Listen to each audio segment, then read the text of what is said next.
사랑하는 여러분, 예수님은 오늘 본문을 시작하시며 이렇게 말씀하셨습니다. 항상 기도하고 낙심하지 말아야 할 것은, 자, 여기서 낙심은 단순히 마음이 좀 실망한 그런 상태가 아닙니다. 기도했는데도 응답이 늦어질 때, 상황이 전혀 바뀌지 않을 때, 또 나의 억울함이 풀리지 않을 때 우리 마음속에 조용히 올라오는 생각들이 있습니다. 그것은 이제는 내가 해결해야 되겠다라는 마음이, 기도만 하고 있을 수는 없다라는 생각입니다. 여러분, 이것이 바로 낙심이에요. 다른 게 낙심이 아니라, 겉으로는 현실적인 판단처럼 보이지만 깊이 들어가 보면 하나님을 향한 신뢰가 무너져 있는 거예요. 이것이 낙심인 거예요. 여러분, 우리가 왜 낙심합니까? 하나님을 신뢰하고 하나님이 우리를 보호하시고 하나님이 우리의 모든 필요를 공급하신다고 믿는다면 우리는 낙심하지 않죠. 그런데 오랜 시간 동안에 연단을 받을 때는 하나님에 대한 신뢰가 우리의 얕은 믿음 가운데서 사라져 버릴 때가 있어요. 그것을 성경 뭐라고 이야기하느냐? 낙심이라고 말하는 거예요. 물론 기도의 자리는 남아있을 수 있습니다. 예배도 드리고 입술로는 하나님을 믿는다고 그렇게 말하죠. 그러나 마음속에는 이미 하나님에 대한 기대를 어느 정도 접고 다시 내 힘과 내 방법으로 돌아가는 거예요. 그래서 낙심이라는 것은 얼마나 무서운 감정인지 몰라요. 낙심은 하나님이 선하시다는 믿음이 흔들릴 때 찾아옵니다. 하나님이 내 기도를 들으신다는 믿음이 약해질 때 낙심은 찾아옵니다. 물론 예수님은 우리의 이 연약한 흔들리는 마음을 아십니다. 우리가 기도를 시작하지 못하는 것만 문제가 아니라 기도하다가 포기하는 것이 문제임을 예수님은 잘 알고 계십니다.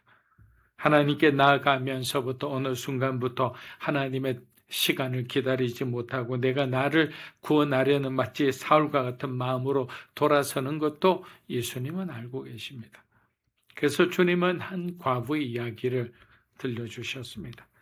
사랑하는 여러분, 무엇이 믿음이겠습니까? 그것은 상황이 좋아질 것이란 막연한 어떤 기대나 긍정이 아닙니다.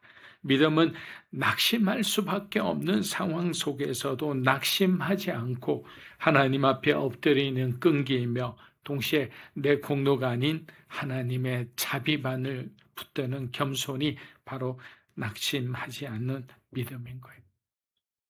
오늘 우리는 이 말씀을 통해 왜 우리의 기도가 자꾸 중간중간 멈췄는지, 그리고 다시 우리로 하여금 무릎 꿇게 하는 힘은 어디서 오는지를 우리가 배우고 함께 확인해 보고자 합니다. 자, 1절부터 3절 한번 읽어보겠습니다.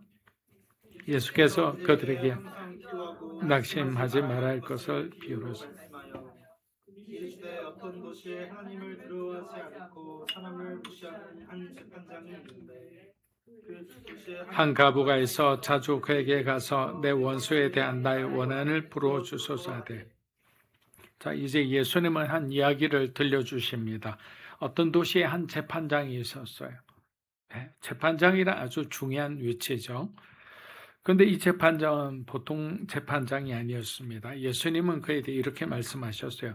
하나님을 두려워하지 않고 사람을 무시하는 재판장. 여러분, 재판장은 억울한 사람의 말을 덜어줘야 하는 자리입니다. 힘없는 사람을 보호해야 하고 굽은 것을 바로잡고 불의한 일을 어떻게 합니까? 바르게 판단해야 하는 자리가 바로 재판관의 역할입니다. 그런데 이 재판관은 하나님을 두려워하지 않았어요. 그리고 자기 위에 계신 하나님을 의식하지도 않았어요. 그러니 평범한 사람은 얼마나 무시했겠습니까? 성경에서 어리석은 사람은 단순히 성격이 거친 아나무인과 같은 사람이 아닙니다. 바로 하나님을 두려워하지 않는 사람이. 하나님 앞에서 떨림이 사라지면 어떻게 됩니까? 사람 앞에서도 떨림이 사라집니다. 이 말은 무슨 말이야? 사람에 대해서 귀히 여길 줄을 모르는 거예요. 그런데 다른 한쪽에는 그 도시에는 한 과부가 있었습니다. 여러분 이 대비를 보셔야 합니다. 한쪽에는 막강한 권한을 가진 재판장이 있고 다른 한쪽에는 아무 힘도 없는 과부가 나타납니다. 한쪽은 사람을 무시하는 사람이고 다른 한쪽은 세상에서 가장 쉽게 무시당하는 사람입니다. 우리가 잘 알듯이 당시 유대사에서 과부라는 존재는 자신을 지켜줄 울타리가 없는 사람입니다. 그래서 룻기를 보면 나오미와 룻이 고향으로 돌아올 때 그의 어떤 기업을 물을 자가 없다면 그들은 항상 소위 말하면 사회에서 루저로 어떤 소외된 사람으로 아무런 영향력도 없이 그렇게 살 수밖에 없는 운명이었는데 하나님께서 보아스를 예비함으로 인해서 이전에 엘리멜렉에 있던 그 모든 땅까지도 도로 찾아서 그렇게 살아갈 수 있었던 거예요. 근데 그런 과부인데도 이 재판장은 그를 긍휼하게 여기지 않습니다. 그리고 이렇게 말합니다. 과부가 내 원수에 대한 나의 원한을 풀어주소서. 아마도 이 재판장에 대한 악명을 과부는 이미 익히 알고 있었을 거예요. 그럼에도 간 거예요. 여러분 이 말은 단순히 내 마음이 상했으니 위로해 달라는 그런 말이 아닙니다. 내 억울함을 바로잡아 주십시오. 옳고 그름을 판단해 주십시오. 불의가 그냥 지나가지 않게 해 주십시오라는 강력한 호소인 거예요. 여러분 여기서 이 과부가 보여주는 중요한 모습이 있습니다. 그녀는 억울했지만 자기 손으로 갚으려 하지 않았습니다.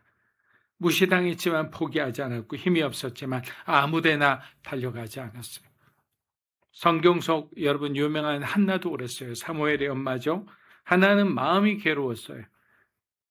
분이나의 말이 그녀의 마음을 찔렀고 남편의 위로도 그 아픔을 다 해결하지 못했어요. 그런데 한나는 그 고통을 여러분 중요한 거예요. 사람에게 쏟아내지 않았어요. 성전에 올라가 하나님 앞에 자신의 상한 마음을 쏟아냈습니다. 입술만 움직일 정도로 무너져 있었지만 그녀는 자기 아픔을 하나님께 가져간 거예요. 여러분 기도가 바로 이런 거예요. 기도는 내가 심판자가 되는 게 아니에요. 기도는 내 손으로 원한을 갚는 것이 아닙니다.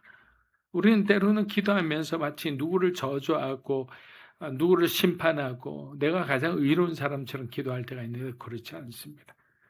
기도는 내 억울함과 눈물과 두려움을 하나님 앞에 가져가는 거예요. 하나님 두렵습니다. 하나님 억울해서 잠이 오지 않습니다. 내가 붙잡고 있던 칼을 내려놓고 하나님께서 판단하시도록 맡기는 거예요. 물론 어려운 과정이에요. 쉽지 않습니다. 밤에 잠을 자지 못해서 hersk해지고 늘 어두운 얼굴로 살아갑니다. 그러나 하나님을 믿는 사람은 매일마다 이 여인처럼 의로운 재판장이신 하나님께 기도하고 기도하리라 믿습니다. 그런데 여러분 마음속 재판정에서는 그러니까 우리의 마음속 재판정에서 어떻습니까? 절대로 평안이 없습니다. 왜? 계속 우리는 정죄하니까. 거기서는 분노만 커지고 원망만 깊어지고 낙심만 깊어지는 겁니다. 그러나 과부는 가장 약한 사람이었지만 가장 바른 자리로 간 거예요. 자, 누가복음 18장 4절 5절 한번 읽어보겠습니다. 그가 얼마 동안 듣지 아니하다가 후에 속으로 생각하되 내가 하나님을 두려워하지 않고 사람을 무시하나 이 과부가 나를 번거롭게 하니 내가 그 원한을 풀어주리라. 그렇지 않으면 늘 와서 나를 괴롭게 하리라 하였느니라. 자, 4절 보면 재판장은 얼마 동안 그 과부의 말을 들으려 하지 않았습니다. 그의 성격대로죠. 그에게는 정의를 세우려는 마음도 없었고 약자를 불쌍히 여기는 긍휼도 없었습니다. 하나님을 두려워하지 않으니 사람의 억울함 정도, 특히 영향력도 없고 사회에서 소외된 사람인데 라고 생각했을 겁니다. 그러나 과부는 물러서지 않았어요. 거절당해도 다시 갔고 외면당해도 다시 갔습니다. 그러자 재판장이 결국에는 속으로 이렇게 말해요. 내가 하나님을 두려워하지 않고 사람을 무시하나 자기가 이렇다는 걸 마치 자랑하듯이 말해요. 그러나 이 과부가 나를 너무나 피곤하게 하니 내가 이 여자의 원한을 풀어주겠다. 이렇게 말합니다. 여러분, 이 재판장이 갑자기 선해진 것일까요? 그렇지 않죠. 정의감이 생길 것도 아닙니다. 과부의 사정에 감동해서 자신이 대신해서 분을 내는 것도 아니에요. 그죠? 더 이상 귀찮아서 싫어서 움직이기 싫어서 그렇게 한 겁니다. 예레미야서 32장 3절 한번 읽어보십시오. 너는 내게 부르짖어라. 내가 내게 응답하겠고 내가 알지 못하는 그 은밀한 일을 내게 보이리라. 하나님께서는 우리에게 부르짖으라라고 했어요. 왜? 응답하고 싶으시니까. 여러분, 하나님은 귀찮아서 마지못해 들으시는 분, 우리처럼 생각해서는 안 됩니다. 자기 백성이 부르실 때 언제든지 반드시 들으신 분이 우리 하나님인 거예요. 애굽에서 노예로 살던 이스라엘의 신음소리를 하나님은 들으셨습니다. 아무도 그들의 고통을 알아주지 못할 때 하나님은 그 부르짖음을 들으시고 모세를 보내셨습니다. 요셉이 억울하게 팔려가고 억울하게 감옥에 갇혔을 때도 하나님은 침묵하시는 것처럼 보였습니다. 그러나 하나님은 요셉을 잊지 않으셨습니다. 감옥의 시간이 끝이 아니라 하나님의 때 애굽의 총리가 되는 그 시간을 준비하는 자리였기 때문입니다.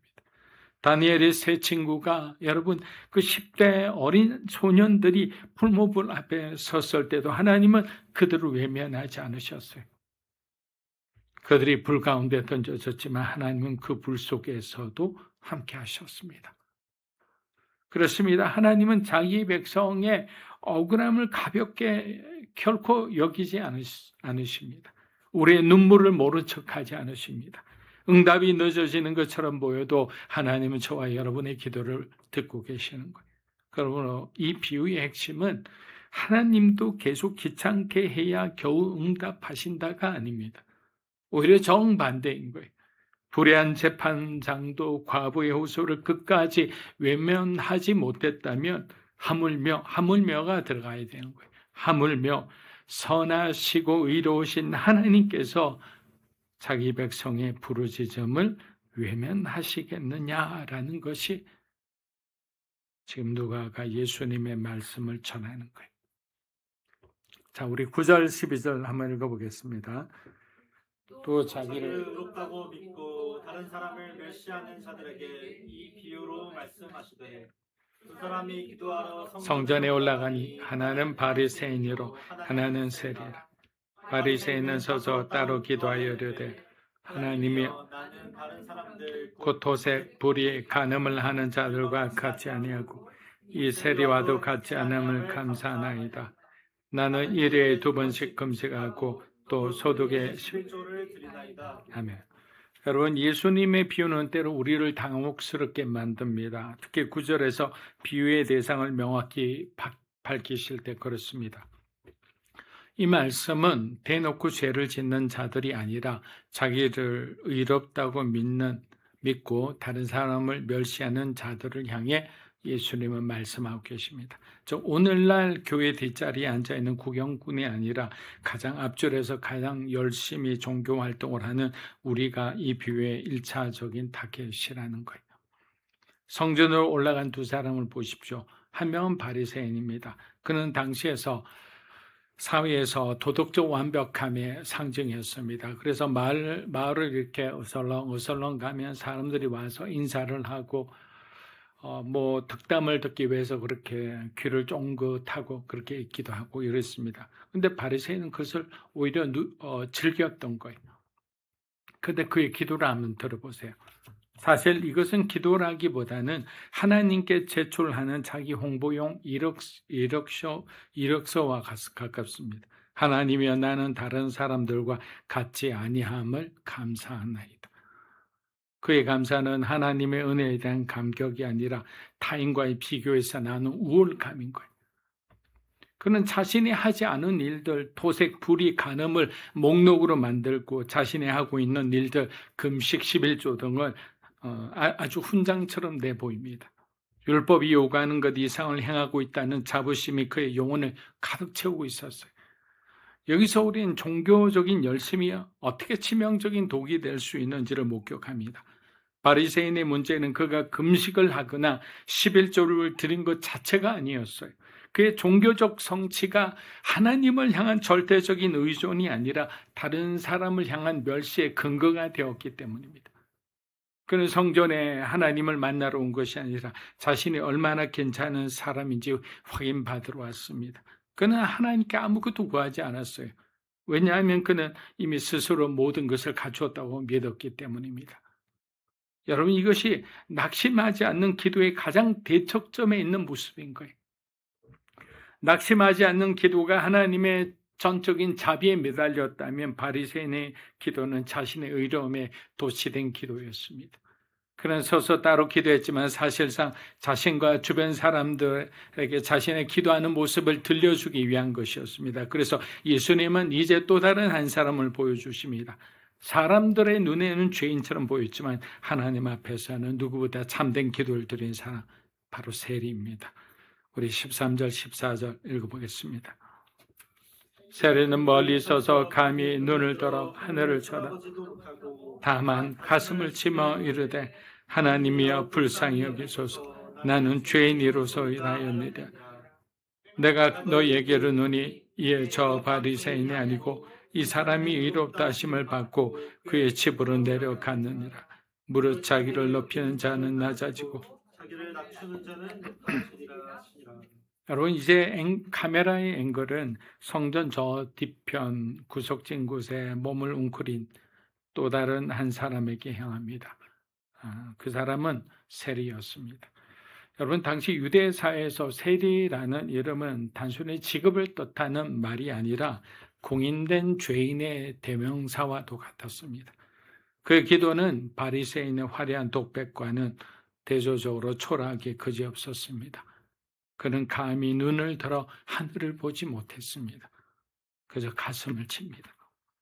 여기서 가슴을 친다는 것은 자신의 심장을 찢고 싶을 만큼의 깊은 회한과 고통을 의미합니다.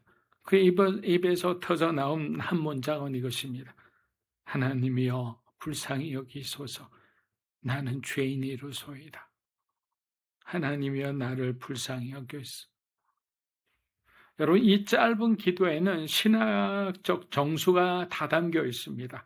그는 하나님 앞에 내세울 이력서가 없었습니다. 그는 자신이 하지 않은 죄를 자랑할 수도 행한 의를 증명할 수도 없었습니다. 그가 가진 유일한 자격은 자신이 자격 없는 죄인이라는 사실뿐이었어요. 저와 여러분은 어떻습니까? 여러분이 스스로가 의롭다 생각하신 적 있습니까? 이 정도면 하나님의 기뻐할 만큼 내가 독립적으로 살아도 된다고 생각하신 적 있습니까? 아마 없으시리라 생각합니다. 그런데 그 시대에 종교가 판치던 그 시대에는 이런 사람들로 그냥 너무 많아서 예수님이 어디에 마음을 둘지 모를 정도로 믿을 사람이 없을 정도로 그렇게 종교적으로 신앙적으로 혼탁한 시대였습니다. 그런데 여러분, 중요한 것은 마지막 시대, 주님이 오시는 그 시대가 가까울수록 소위 대종말의 시대는 어떤 일이 일어납니까? 무정해지죠. 사람과 사람 사이의 간격이 넓어지죠. 서로 이전 투구하고 시기하고 미워하고 나라에는 전쟁뿐만 아니라 온갖 소유와 소동들이 일어납니다. 그때 우리 마음은 누구에게 기대야 할까요? 그러나 하나님의 정의가 아니라 하나님의 자비에 세리는 자신의 전생애를 던졌습니다. 그리고 여기서 예수님은 종교적 상식을 뒤엎는 충격적인 선언을 하십니다. 뭐라고 하셨느냐? 저 바리새인이 아니고 너희가 의롭다 하고 너희가 존경하는 바리새인이 아니고 나는 이 세리가 너희가 죄인이라 손가락질하는 이 세리가 의롭다 하심을 받고 자기 집으로 내려갔느니라 라고 말씀하셨어요. 여러분, 이것이 복음의 역설입니다.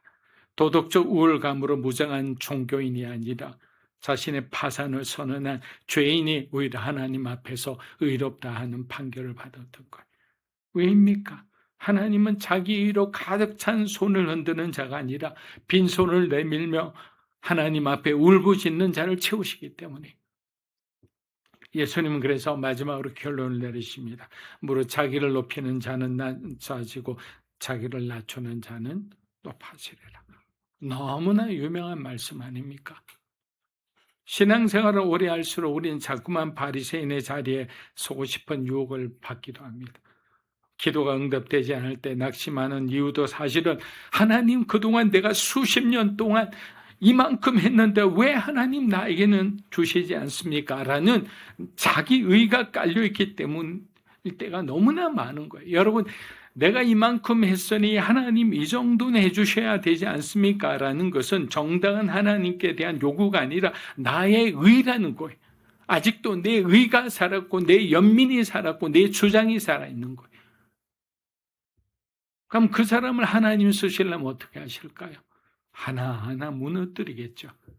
그 사람 입장에서는 고난이고 시련이고 역경이죠. 그리고 하나님에 대한 낙심이 생기겠죠. 그리고 나한테 어떻게 하십니까? 하나님은 그렇게 반드시 고쳐 사용하시는 거예요.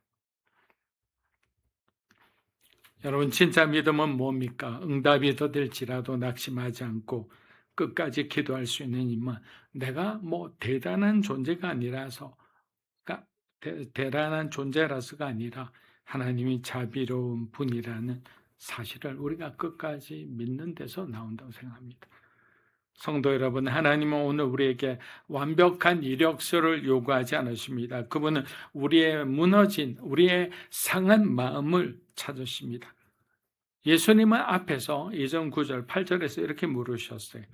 인자가 올 때 세상에서 믿음을 보겠느냐라는 말씀을 하셨어요. 여러분, 이 말씀 무슨 뜻일까요? 그 믿음은 큰 일을, 위대한 업적을 해낸 사람의 자랑이 아니라 낙심 속에서도 하나님께 부르짖고 자기 의를 내려놓고 자비를 구하는 믿음이 바로 예수님께서 8절에서 말한 이 세상에서 믿음을 보겠느냐라는 이 믿음인 거예요. 왜? 세상에 이런 사람이 없다라는 거예요. 자기 의로 충만하고 자기가 해낸 기업을 일군 사람은 기업을 일군 사람의 자존심과 자기의 어떤 업적이 자기의 어떤 의가 되어 있는 거예요. 그래서 말씀을 마무리합니다. 이번 한 주 세상의 높은 것을 부러워하며 스스로를 높이려 애쓰는 삶이 아니라 하나님의 자비 아래 가장 낮은 곳에서 가장 큰 평안을 누리는 의로운 죄인들이 되시기를 축복합니다.